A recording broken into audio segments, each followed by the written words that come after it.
Hello दोस्तों, welcome to my new video. दोस्तों, आज की इस वीडियो में हम बात करने वाले हैं कुशिंग सिंड्रोम के बारे में। तो कुशिंग सिंड्रोम के कॉजेज़, उनकी पैथोजेनेसिस, साइन एंड सिम्टम्स और डायग्नोसिस, और लास्ट में हम उसकी ट्रीटमेंट को देखेंगे। तो सबसे पहले हम बात करते हैं कुशिंग सिंड्रोम के बारे में। तो कुशिंग सिंड्रोम को हम हाइपर कोर्टिसोलिज्म भी कह सकते हैं। ओके, तो जो कुशिंग सिंड्रोम होता है वो एक एंडोक्राइन ग्लैंड डिजीज़ होता है। जो हमारी एंडोक्राइन ग्लैंड होती है उसका एक डिजीज़ है।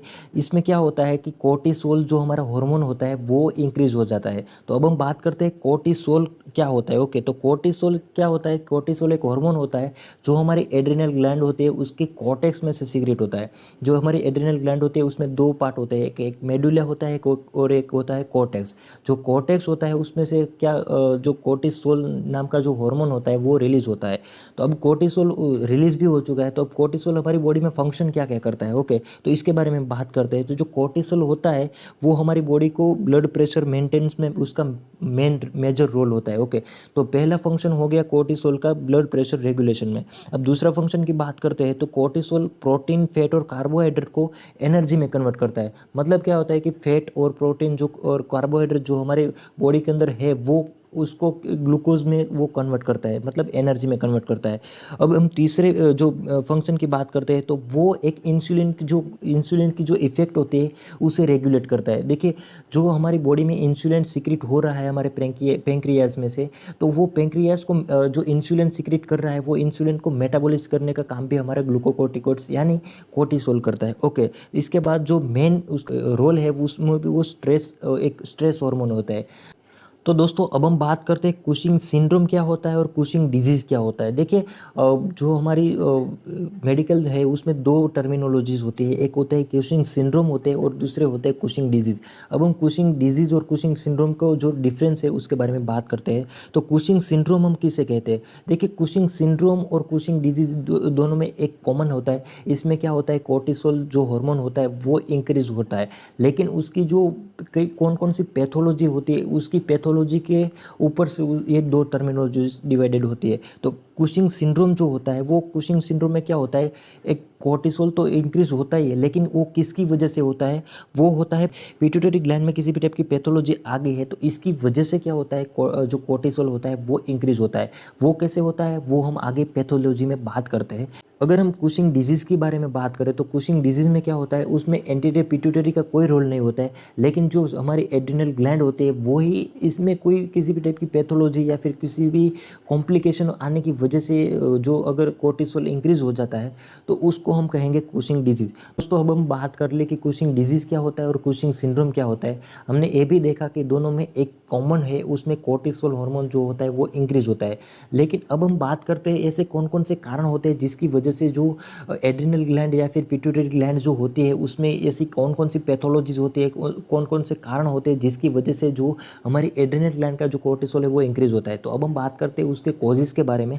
तो सबसे पहले जो कॉजेज़ होता है वो दो टाइप में डिवाइडेड होता है, एक होता है एंडोजियस कॉजेज़ और दूसरा होता है एक्सोजीनस कॉजेज़। अब जो एक्सोजीनस कॉजेज़ होता है वो क्या होता है, मतलब हम बाहर से किसी भी टाइप का हार्मोनल थेरेपी ले रहे हैं, किसी भी टाइप की डिजीज या किसी भी टाइप का जो हम ऐसी दवाई मेडिसिन ले रहे हैं जिसकी वजह से जो कोर्टिसोल है वो इंक्रीज हो रहा है, तो इस ये हो गया हमारा एक्सोजीनस कॉजेज। ओके, तो ऐसी जो हमारी बॉडी में पहले से अंदर बन रहा है लेकिन हम और बाहर से किसी भी डिजीज़ की वजह से हम ले रहे हैं तो उसमें क्या होता है, कोर्टिसोल हार्मोन बढ़ने का चांसेस बढ़ जाता है। अब हम बात करते हैं एंडोजियस कॉजेज के बारे में। तो एंडोजियस कॉजेज फिर से दो टाइप में डिवाइडेड होता है, एक होता है एसीटीएच डिपेंडेंट और दूसरा होता है एसीटीएच नॉन डिपेंडेंट। अब एसीटीएच डिपेंडेंट होता है वो क्या होता है, वो पिट्यूटरी से रेगुलेट होता है, हमारे ब्रेन में से रेगुलेट होता है, क्योंकि इसके बारे में हम आगे बात करते हैं जो पैथोलॉजी है उस तब आपको समझ में आएगा। और जो एसीटीएच नॉन डिपेंडेंट होता है उसमें क्या होता है, वो सिर्फ एड्रिनल ग्लैंड को किसी भी टाइप की एड्रिनल पैथोलॉजी की वजह से हमारे जो बढ़ जाते हैं। एसीटीएच का मतलब क्या होता है, एड्रिनोकोर्टिकोट्रोपिक हार्मोन। ओके, तो अब इसके बारे में हम आगे बात करते हैं। तो सबसे हमने पहले देख लिया कि दो टाइप के कॉजेज होते हैं, एंडोजियसिस और एक्सोजियसिस। ओके, तो अब हम बात करते हैं पैथोलॉजी के बारे में। तो उसकी मेन रेगुलेशन कैसी होती है जिसकी वजह से पूरी हम देखेंगे कि हमारे हाइपोथैलेमस, एंटीरियर पिट्यूटरी, हमारा ब्रेन जो होता है वो एड्रिनल ग्लैंड को कैसे रेगुलेट करता है और कैसे एड्रिनल ग्लैंड हमारे कोर्टिसोल को इंक्रीज सिक्रेशन उसका इंक्रीज करती है। तो हम बात करते हैं उसकी नॉर्मल पैथोलॉजी और उसमें कौन कौन से डिजीज़ या होते हैं या फिर किसी कौन कौन सी पैथोलॉजीज होती है, तो उसके बारे में हम बात करते हैं। तो सबसे पहले हम नॉर्मली बात करते हैं तो नॉर्मल पैथ कैसे होता है जिसकी वजह से हमें हमारी एड्रिनल ग्लैंड वर्क करते हैं। तो सबसे पहले देखिए हमारा जो ब्रेन के अंदर हमारा हाइपोथैलेमस होता है। देखिए हाइपोथैलेमस जो होता है वो मेजरली हमारे सभी ग्लैंड को रेगुलेट करता है। वैसे ही हमारी एंटीरियर पिट्यूटरी को भी हाइपोथैलेमस रेगुलेट करता है और एड्रिनल ग्लैंड को भी हाइपोथैलेमस रेगुलेट करता है। तो हाइपोथैलेमस क्या करेगा, कोर्टिकोट्रोपिन रिलीजिंग हार्मोन का सिक्रेशन करेगा। अब जो हाइपोथैलेमस होता है वो कोर्टिकोट्रोपिन रिलीजिंग हार्मोन का सिक्रेशन करता है, तो वो जो सीआरएच हार्मोन होता है वो कहाँ पर जाता है, वो जाता है एंटीरियर पिट्यूटरी में।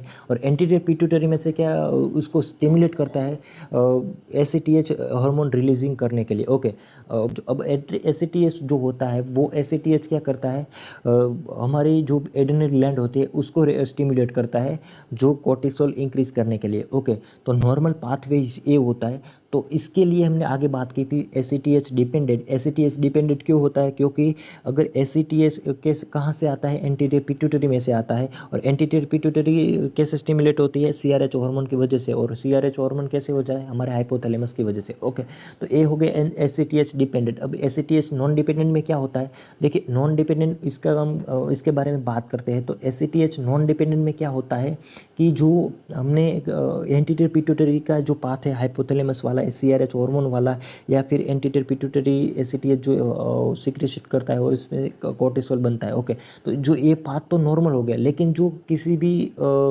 देखिए अगर एड्रिनल ग्लैंड में जो किसी भी ट्यूमर है या फिर किसी भी टाइप का कार्सिनोमा है या फिर किसी भी टाइप की अन्य पैथोलॉजीज है, तो इसकी वजह से क्या होगा कि जो हमारे एड्रिनल ग्लैंड होते हैं वो हाइपर सिक्रेशन करती है कोर्टिसोल का। इसमें नॉर्मल होगा, एंटीरियर पिट्यूटरी नॉर्मल होगी। ओके, तो ये हो गया हमारा पैथोजेनेसिस जिसकी वजह से कोर्टिसोल हार्मोन इंक्रीज होता है। ओके, कोर्टिसोल हार्मोन इंक्रीज होने की वजह से हमारी बॉडी के अंदर कौन कौन से साइन एंड सिम्टम्स देखने को मिलते हैं, अब हम उसके बारे में बात करते हैं। तो जो सबसे पहले जो हमारा साइंस और सिम्टम्स देखने को मिलते हैं वो होता है जनरल ओबेसिटी। अगर कुशिंग सिंड्रोम का जो पेशेंट होता है वो ओबेस पर्सन होता है, उसमें वेट गेन ज़्यादा हो चुका होगा, बफेलो लंप देखने को मिलेगी। बफेलो लंप यानी क्या होता है, हमारे गर्दन के पीछे जो फैट होता है वो ज़्यादा से ज़्यादा एक्यूमुलेट हो जाता है। इसकी वजह से क्या होता है, जैसी बफेलो की गर्दन होती है ऐसी गर्दन हमें देखने को मिलेगी। इसके बाद मून फेस देखने को मिलेगा, हमारे जो फेस के ऊपर ज़्यादा से ज़्यादा फैट डिपोजिशन होगा। और इसके बाद टोर्सो देखने को मिलेगा। टोर्सो यानी एक टर्मिनोलॉजी होती है, इसमें क्या होता है, हमारे ट्रंक में, हमारे पूरे के पूरे ट्रंक में जो फैट डिपोजिशन होता है वो इंक्रीज़ हो जाएगा।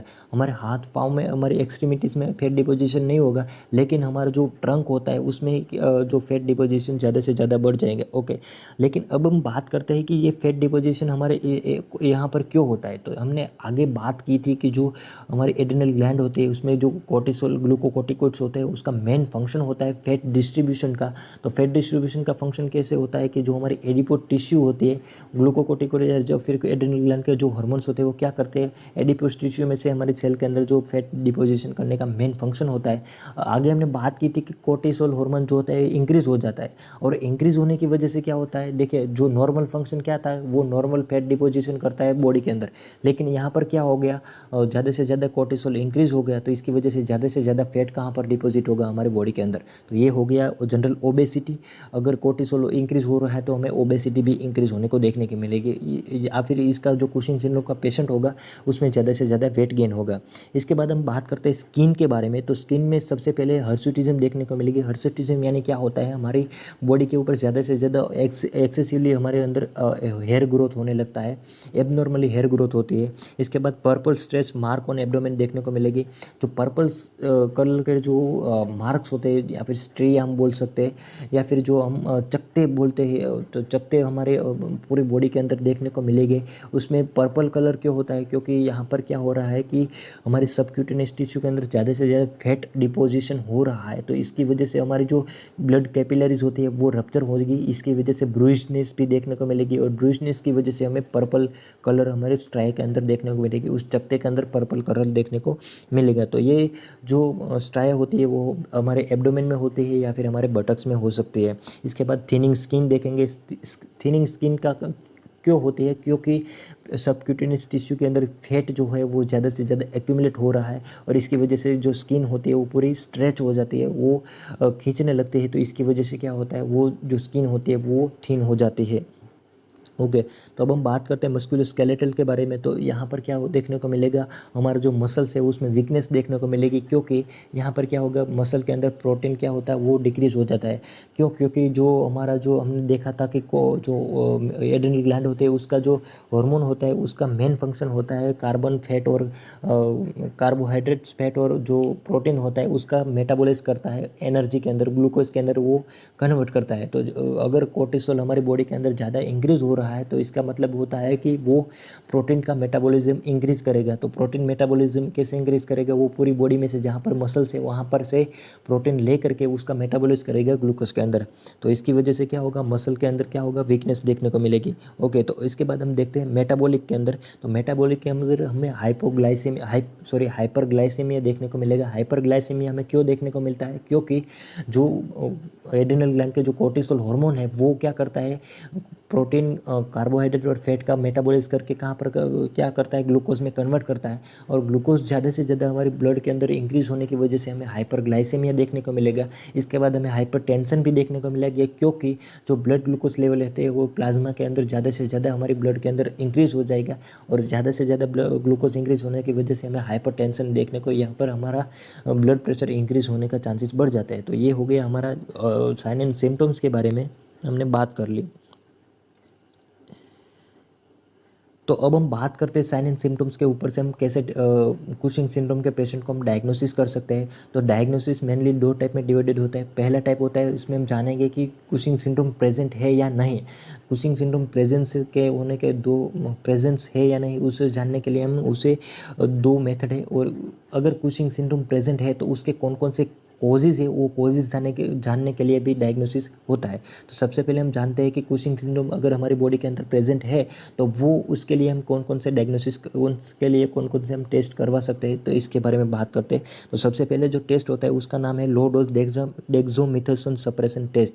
ये टेस्ट के इसमें क्या होता है कि हमारी बॉडी के अंदर 0.5 लो डोज डेक्सोमेथासोन जो एक स्टीरॉयड होता है वो हमारी बॉडी के अंदर इंजेक्ट किया जाता है और इसके वो हमारी बॉडी के अंदर इवनिंग में, आज इवनिंग में अगर हम 0.5 mg डेक्सोमेथासोन हमारी बॉडी के अंदर ऐड करते हैं तो उसका जो ब्लड टेस्ट होता है वो हम अगली मॉर्निंग में करवाएंगे। अगली मॉर्निंग में हम अगर ब्लड टेस्ट करवाते हैं और अगर जो कोर्टिसोल सप्रेस हो चुका है तो हम जान सकते हैं कि अब हमें कुशिंग सिंड्रोम नहीं है। लेकिन अगर कोर्टिसोल प्रेजेंट है तो इसका मतलब होता है कि हमें कुशिंग सिंड्रोम है, क्योंकि जो डेक्सोमेथासोन जो स्टेरॉइड होते हैं वो इसकी प्रेजेंस में जो कोर्टिसोल्स होते हैं वो पूरा का पूरा सप्रेस हो जाता है। तो ये हो गया फर्स्ट टेस्ट, उसका नाम है लो डोज डेक्सोमेथासोन सप्रेशन टेस्ट। और इसके बाद हम दूसरा लैब टेस्ट करवाएंगे, उसमें उसका नाम होता है 24 आवर यूरिन कोर्टिसोल टेस्ट। हमारे जो यूरिन होता है, हमारे जो यूरिन में 90 माइक्रोग्राम पर डे के हिसाब से हमारे यूरिन के अंदर जो कोर्टिसोल है वो एक्सक्रीट होता है। अगर जो 90 माइक्रोग्राम से ज़्यादा हमारे यूरिन में जो कोर्टिसोल वो इंक्रीज़ हो रहा है तो इसका मतलब हमें कोर्टिसोल हमारी बॉडी के अंदर इंक्रीज़ है और हमें कुशिंग सिंड्रोम हो चुका है। तो हम बात करते हैं कि जो कुशिंग सिंड्रोम है उसके कॉजेज़ को कैसे डायग्नोसिस करते हैं। तो उसके लिए मेन 3 टेस्ट है, उसके बारे में बात करते हैं। तो ACTH हार्मोन टेस्ट वो पहला टेस्ट है। तो ACTH हार्मोन टेस्ट में क्या होता है कि जो ACTH अगर लो है, ACTH हार्मोन उसका सिक्रेशन अगर लो है और कोर्टिसोल हार्मोन ज़्यादा है तो इसका मतलब क्या होता है कि जो हमारा हाइपोथैलेमस वाला पाथ था, एंटीरियर पिट्यूटरी हाइपोथैलेमस, ACTH जो हार्मोन रेगुलेट होता था वो नॉर्मल हो रहा है। लेकिन हमारी एड्रिनल ग्लैंड में किसी भी टाइप के ट्यूमर या फिर कार्सिनोमा होने की वजह से जो हमारी एड्रिनल ग्लैंड होती है वो हाइपर एक्टिव हो जाती है और इसकी वजह से हमें कोर्टिसोल इंक्रीज होने को देखने को मिलता है। तो इसकी वजह से हमें क्या पता चलता है कि हमारी एड्रिनल ग्लैंड के अंदर ट्यूमर है। इसके बाद आता है CRS stimulation test. CRS stimulation test का मतलब क्या होता है कि corticotropic releasing hormone, sorry S मैंने लिखा है लेकिन आप इसका एच में देखेंगे। मैंने जो यहाँ पर एस है वो मेरी गलती है, यहाँ पर एस नहीं एच होता है। Okay sorry. तो CRH जो सिमुलेशन टेस्ट होता है, इसमें क्या होता है कि CRH हमें हमारी बॉडी के अंदर इंजेक्ट किया जाता है। अगर ACTH और जो कोर्टिसोल इंक्रीज हो रहा है तो इसका मतलब हमें पिट्यूटरी ट्यूमर है, क्योंकि जो ACTH हार्मोन ज़्यादा से ज़्यादा एक्टिव हो रहा है तो हमें वो किसकी वजह से होता है, पिट्यूटरी ग्लैंड की वजह से होता है। तो इसकी वजह से हम पता लगा सकते हैं कि यहाँ पर पिट्यूटरी ग्लैंड में किसी भी टाइप की पैथोलॉजी क्रिएट हुई है। इसके बाद आता है high dose dexamethasone. High dose dexamethasone test होता है, वो सेम लो डोज डेक्सामेथासोन की जैसा ही होता है। इसमें क्या होता है, अगर कोर्टिसोल सप्रेस होता है तो इसमें मतलब होता है कि पिट्यूटरी ट्यूमर हुआ है, या अगर कोर्टिसोल नहीं सप्रेस होता है इसका मतलब होता है एड्रिनल ट्यूमर होता है।